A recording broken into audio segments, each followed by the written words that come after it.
Hey guys, Mike Bland from St. Louis here from his Zen Combat YouTube channel.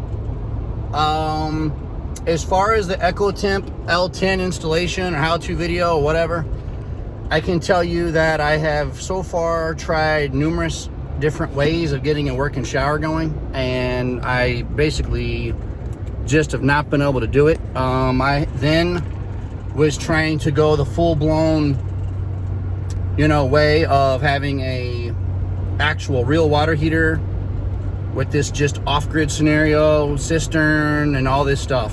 Have someone plumb it. I couldn't get help.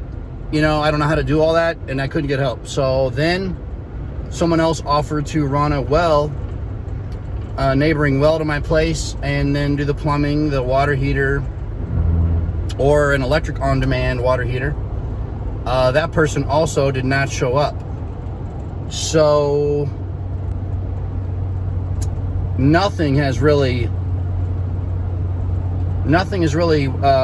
happened. So then I finally told myself, after getting frustrated, that I was going the Temp route, L10, propane powered. I had been working on this thing several days. I had pressure issues, pump issues, all the different issues, troubleshooting wise. And then I had stuff happen that I didn't even realize could be a possible issue. So what I've learned from this, and with not getting help from anyone really, is that what I've now learned and being able to do this has been priceless. Because I can now set up and get going a hot shower anywhere. Whether that's in the woods, in a home, off-grid cabin, camping scenario, whatever. I can tell you that there's obviously people out there who already know all this stuff, but I can tell you, if you don't, you've never done it, a guy like me, and you're not really someone who's ever really worked on things, it's not that easy to you don't just get these things out of the box and go plugging things in randomly and hooking it up, and you can burn yourself alive, you can blow yourself up, electrocute yourself. There's a number of problems that can go wrong. And when I was troubleshooting and hooking these things up, I was also found myself with leaking water, and then I had electrical things plugged in near there. Not to mention you got propane going on. And of course the route I'm going is the propane on the inside of the place, and I'm gonna vent it out. But what I'm getting at is, when you're messing with water, and I haven't heard of a lot of guys caution about the danger stuff, but I basically found myself, like I said, standing in a puddle of water, and then realized I do have electricity and stuff running there, and exposed wires even, because I'm wiring. So I mean, you're talking about a real nightmare. And my propane tank was running on the outside of the structure. The hose is running through the wall, and at least I got that outside. But still, you got to really stop and look at what you're doing. You got to write this out, plan it out. If you've never done it, I'm going to be honest with you, you've got to have somebody help you. It's just not something you watch a YouTube video, this sounds cool, I really don't think, and then you go buy this stuff and go hooking things up. I mean, I had forgotten even to put the seals in my fittings. I had water shooting everywhere. I then forgot to use the plumber's tape to protect to seal up the fittings. The thread on the fittings had water shooting everywhere towards live wires. I can tell you that is a recipe for a disaster. An explosion, a fire, electrocution. And if you're by yourself and any of those things happens, you're screwed. So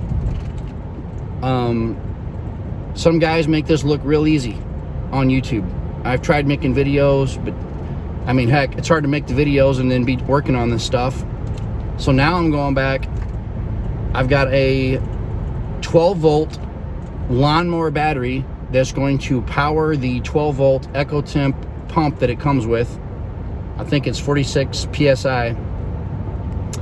Some idiot told me to cut off the alligator clips and then wire that to my residence, the off-grid cabin. So I did this. My buddy said, I called my buddy, asking why the pump wasn't working, why it was seizing up, and he goes, oh my God, dude, you're hooking the 12 volt pump to a 110 volt to your cabin, because I have a 200 amp service there. And I'm like, oh my God, you know, in my mind, I'm thinking, hey, it's electric, so it's going to run off electric, right? No. Well, hey, some of you guys are probably laughing. I've never done this stuff before. I've never messed with all this. And I couldn't conceive why. First off, I mean, I'm sure there is a mathematical reason why, but why they would even have a pump that's 12 volts that's running off of a lawnmower battery. To me, you know, it just doesn't. And maybe it is because it's for off-grid and camping. That's what my buddy had said. It's like, well, so you can hook onto your car battery. So I do get that from that aspect, but, you know, hey, I didn't have a battery. And I'm doing this in-between scenario. So I don't know, man.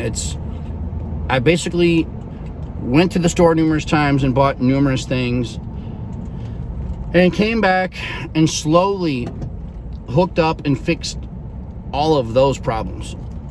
Every day I thought I had this thing whipped. Well, it ended up whipping me. So just getting up and going a hot shower, man, I honestly had just don't know why for me this has been such a problem, you know. So like I said, my background has been a 25-year professional investigator and not a 25-year professional contractor. Completely different animal. But between putting the metal roof on the place, the metal siding on the place, trying to do wiring in the place, trying to now put in a shower, hot water heater, on demand, propane, whatever. It's a real trip, man. And it's a real job, and it's very time consuming. It's a lot of money. It adds up. And if you mess up, you know, you've obviously got to start over and you got to fix things. But if you guys have any questions, comments, concerns, I'm all ears. If you want to know anything, I'll be more than glad to tell you. I'm not a pro at this, but it looks like as of last night that I had it up and running. It ignited and kicked on. I saw the pilot light. It went out though. And that's because the pump it came with, I did not have wired and working yet. Man thought I fried it, but that's going to be fixed now. So it's all in place and hooked up. Right now, it's just dependent on this 12 volt battery. So it should run. There was water running through the system coming out of the shower head, but it was just ice cold. So the system was not ignited and kicked on. So I'm praying to God I'm in business. The only thing left now is hooking this battery up and then sealing the drain in the shower, the floor, and putting that PVC pipe in. So we're gonna find out in about 5 minutes, guys. And if it works and it's running, I'm gonna make a video because I'm gonna be very happy. All right, guys, thanks for your support.